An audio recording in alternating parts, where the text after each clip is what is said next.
car fans. Welcome to the Muscle Car Modeler. This is Revell, and this week I want to feature a build here, which I kind of teased you with it when I did my Revell Dart kit comparison, showing you all the different variants of the kit. But this is one I built back then when that kit first came out in 2010, as far as the race kit went, this Dart here, and is the result of that. And for the 68 Dart and also the Barracuda, Mopar had a special drag package car, which is what this represents. LO23 cars is what they're kind of known for now, or the Super Stock Darts and Barracudas. LO23 is actually the first 4 digits of the VIN number, telling you that this is a very special Dart, and it's not really a factory car. They were pretty potent packages, and matter of fact, they became so potent and unbeatable that they ended up getting their own class in NHRA, where it was only the Hemi Barracudas and Hemi Darts of 68. Lots of fun with these, but Mopar had a long history of creating special drag package cars, starting with the 62 Max Wedge, the 413 Max Wedges, and quickly going into the 426 Max Wedges of 63 and 64, and pretty potent cars. I don't have any of those built, but I do have plans to build some of those. And then in 64, the Hemi came out in the race cars, so there were some 64 race cars with the Hemi, and the 65 special package race cars as well. And then there was a little bit of a gap, and then in 68 they went all out, Mopar did, and created this package, cramming the 426 Hemi, the most potent engine that they offered, in their A-body cars, the lightest, smallest cars that they made. So shoehorning that engine into the Dart and also into the Barracuda, which was not an easy fit. I understand the passenger fender well took a bit of a beating to clear the head and some of the exhaust. And on the Dart, the other body mods, was they really cut the rear wheel out to fit the wheels. Some other components were used, but these things were not street legal, street packaged cars, even though you could go to your Dodge dealer and order them. The initial plan was they were going to do 50 of each, 50 Barracudas and 50 Darts, and they were going to be split evenly between automatics and manuals, so roughly 25 automatics and 25 manuals. And the automatic cars would have gotten the 8 3/4 rear end with 486 gears. The manual cars got the Dana 60 with 488 gears in it. But that was how it was delivered right from Mopar. But interestingly, like even the Larry Griffith one I got here, he had to go into Schuler Dodge and order his car. So he went into there and ordered it, but the car was not delivered to that Dodge dealer in Illinois. He had to go down to Detroit and pick the car up, and a lot of the racers had to do that. They were really not shipped, or they had to arrange transportation themselves. And what you bought for your money was a car primered. So if you've seen some of these where the doors back is just primered, it's not painted. The front fenders and hood are fiberglass, and they're in black gel coat.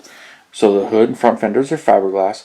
The doors are lightweight steel doors. They were acid dipped and thinned. The side windows were thin glass. I understand that, sometimes I read that they're Lexan, others I read that they're actual glass, but they're much thinner. And front and rear windshield are unchanged. I mentioned on the Darts the wheel was cut out a bit, and they were converted, and I believe they were done at Hearst, but they were converted. The Hemi was fit in there, and I was trying to get more information on the actual Hemi that was put in these. From what I understand, they were pretty much a street Hemi version of the engine, other than it put 12.5 to 1 compression pistons in it. Understand the cam was kind of left alone, and they put the magnesium or aluminum cross ram intake manifolds on it, as the model kind of depicts here. But the cam and everything else, it really wasn't a blueprinted engine. You had to do that on your own, so it was kind of left to the engine builders. So these things were not a truly complete car. And then they had special disc brakes in the front, but they had manual brakes, manual steering, no radio, no heater, no AC. you couldn't even, they didn't have window regulators in there, so you didn't have roll-up windows. You had a seat belt that was attached to the glass that you pull, and it would lift the window up and then snap in the door, and vice versa, which I didn't duplicate very well in this one. I did sand the window crank handle off in there, but I did do some updates to it, but I don't have the strap in there. But I think since I have another one planned to build, I'll probably correct that as well. So when it came to researching these cars, I was looking at photos and everything, and I saw this car, the Larry Griffith Hemi Super Stock Dart.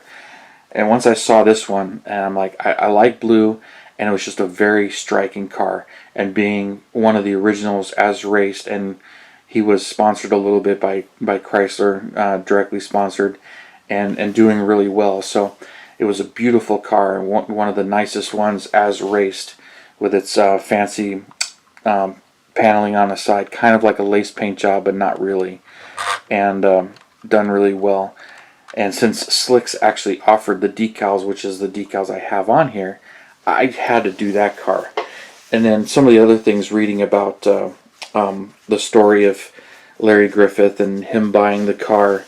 And it was interesting to me that, according to him, he was recommended by Arnie Boswick, the farmer, who is known for racing Pontiacs and is a very well-known racer, and pretty competent racer, and has a long history with Pontiacs and racing Pontiacs. That he would actually recommend, hey, go get one of these Hemi darts. They're just going to be quite the package. So I found that kind of interesting, that it was recommended to, hey, go check these out. So based on his recommendation, Larry went down and he bought this car, and he raced it pretty extensively for a few years. I understand he owned it from 68 through 70, and somewhat in 71, and recently in one of the YouTube channels, My Muscle Car Story, or My Car Story, they featured this car restored as it back to as it appeared here. But as race cars, they do tend to evolve.